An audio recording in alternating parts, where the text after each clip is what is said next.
recruit an old person that is about to die. Are they? No, they want to see somebody strong with a lot of zeal, with a lot of hamasa, a lot of enthusiasm, right? A lot of readiness to go. And you got individual like this. They are ready. You got to tame them down, right? You got to pump their brakes for them, right? You got to help them, and this is helping them, barakallahu fiqh, right? Because if you don't, some other will put them in somewhere, barakallahu fiqhum, that there is no end to it. So therefore here he mentioned, hafidhahullah, that Allah Jalla wa Ala has indeed made an obligation upon this ummah, striving in his cause to be an obligation. But it is important to understand that at first in Mecca, that the obligation of jihad was not done in Mecca, was not declared in Mecca. And as we mentioned, that only two things was being made an obligation in Mecca. Two things was being made an obligation in Mecca. Muhammad. قبل هذا أو قبل ذلك. Before that.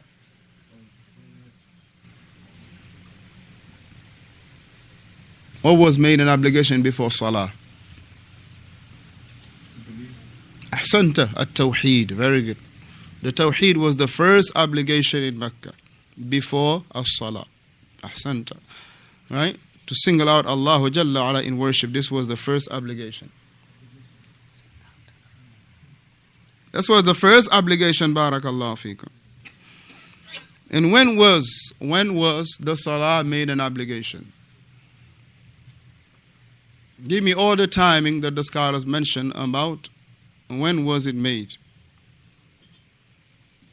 Name me all the timing that the scholars mention in regard to, because there is a ikhtilaf, when was it?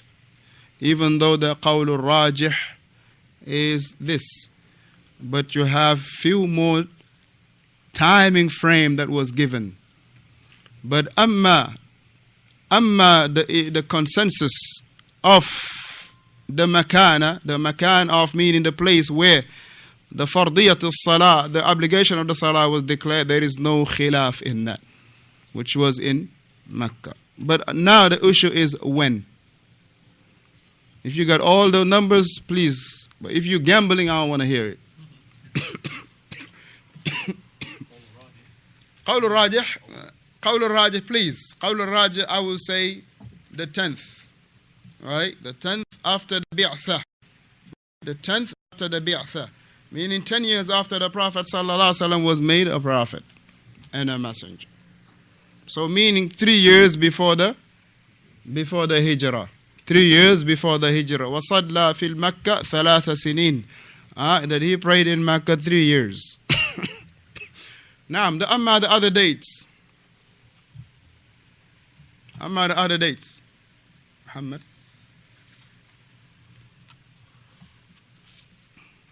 Hassan. Who say that? What language are you understanding? Now, the obligation was made in Mecca, right? The obligation was in Mecca, right? That was not no khilaf in that. But the issue was when, right? And Shaykh Salih al-Fawzan, hafidhahullah, in Usool al-Thalatha, he mentioned few dates. Some of the scholars mentioned.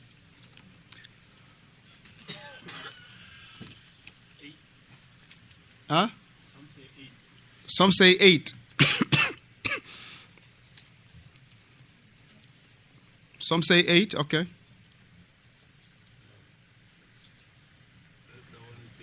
That's the only thing you can remember. That's. Naam. Some say 1 year before the hijrah. Some say 5 years before the hijrah.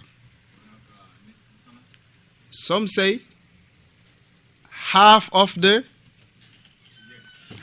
year or a year and a half. And you have 3 years. These were the 4 dates that was given. But Shaykh Salih al-Fawzan, he mentioned as what is the qawl al-rajih, the strongest point of it, right, is the 3 years before the hijrah to Medina. So here, Hafidhakumullah, Shaykh Salih al-Fawzan, Hafidhahullah, he say that the first point where Allahu Jalla wa Ala, in regard to the jihad, was that they were given the permission to fight back. That they were given the permission to fight back. As Allah Jalla wa Ala mentioned in Surah Hajj, أذن للذين يقاتلون بأنهم ظلموا فإن الله على نصرهم لقدير. It was given the authorization or the permission. Shuf, the permission. The first thing was the permission that those who were being oppressed, right, to fight back. To fight back. Why? Because they have been oppressed. وَإِنَّ اللَّهَ عَلَى نَصْرِهِمْ لَقَدِيرٌ. And Allah Jalla wa Ala, He is guaranteeing them, barakallahu fikum, His aid.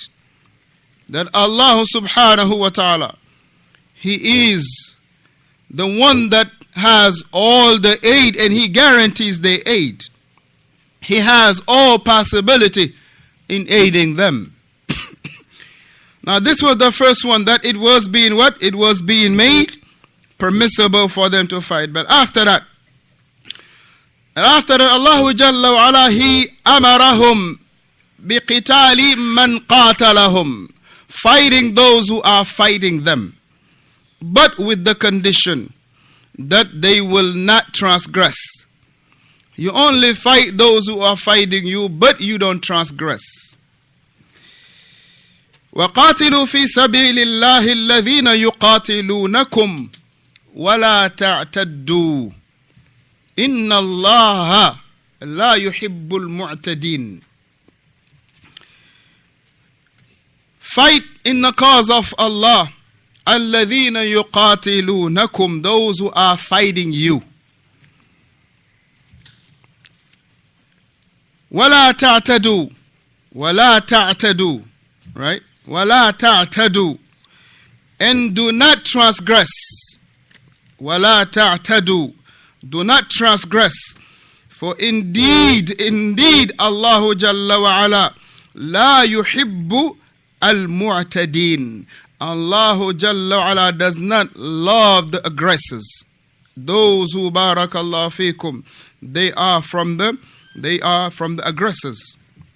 So here, Allahu Jalla wa Ala, He commanded them to be fighting only those whom that they are fighting them. So this was the second part in regard to what? In regard to the jihad. Thirdly, ثم بعد ذلك, after that, Allah subhanahu wa ta'ala, He commanded them to fight, meaning of a general fight. من قاتلهم ومن لم يقاتلهم من الكفار. Those among the disbelievers that were fighting them, or they are not fighting them. Now this is where, barakallahu fikum, you have inshallah an important issue that we're going to deal with tonight bi'ithnillahi tabaraka wa ta'ala.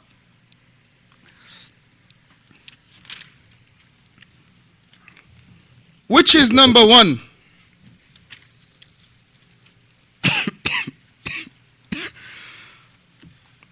When the al-jihadu fi sabilillah, kama fassala al-ulama'u ala qismayni, that the striving in the cause of Allah, as has been detailed by the scholars rahimahumullah, it is of two types, or it is of two categories.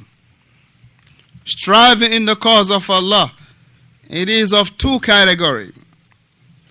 The first type, barakallahu fikum, or the first qism, is fardu aynin ala kulli muslimin yastati' al-jihad. It is a personal obligation for every single Muslim that has an ability to strive in the cause of Allah. Right? The first one is fardu aynin, meaning it is a personal obligation for everyone that has the ability to do so, to strive in the cause of Allah. Now here, this is where we all need pen and papers and to write it down. And this jihad that is fardu ayn, وَذَلِكَ فِي ثَلَاثِ حَالَاتٍ, and this is upon three situations where that striving in the cause of Allah will be a personal obligation. For them, for who? For who? Abdul Rahman? For who?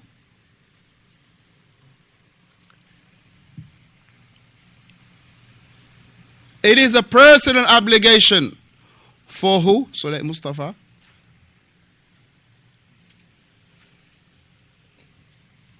I want to get your attention, that's why I'm asking this.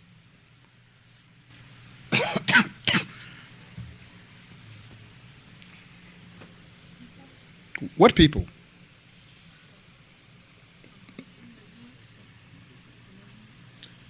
What Muslims?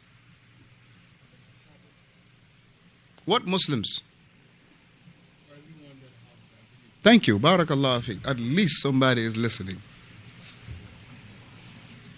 Now I want you to really understand this point. That's why I'm saying this. So the word, those from the Muslims that have the ability, it is an obligation. And that obligation, that is the personal obligation, fall into three categories, into three situations, ma'adhira.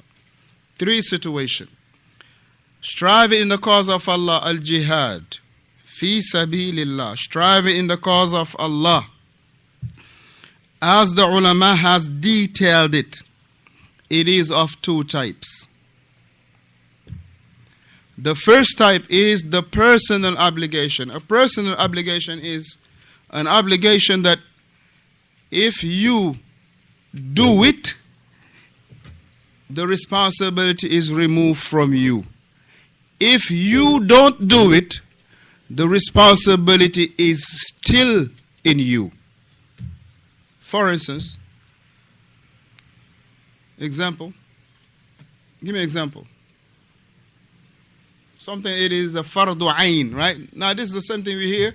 Now what is a fardu ayn? Maybe we break that down first. Fardu ayn, right? Personal obligation, right? Sometimes you hear, oh, this is a fardu ayn. You hear this is a fardu kifaya, right? So what is the fardu ayn? We hear this or we say this every day. What is it, right? Meaning that if you do it, the obligation is removed. You are not sinful no more. If you don't do it, you are sinful. The obligation will be still upon you. Give me an example.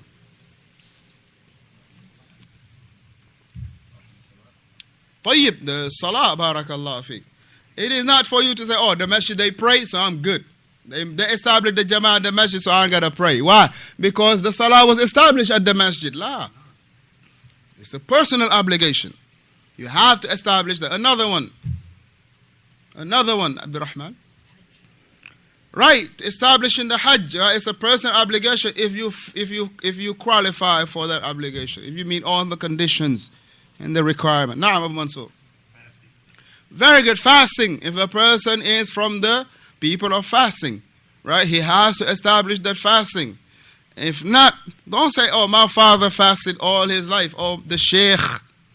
As some of the people, they don't fast. They don't fast, right?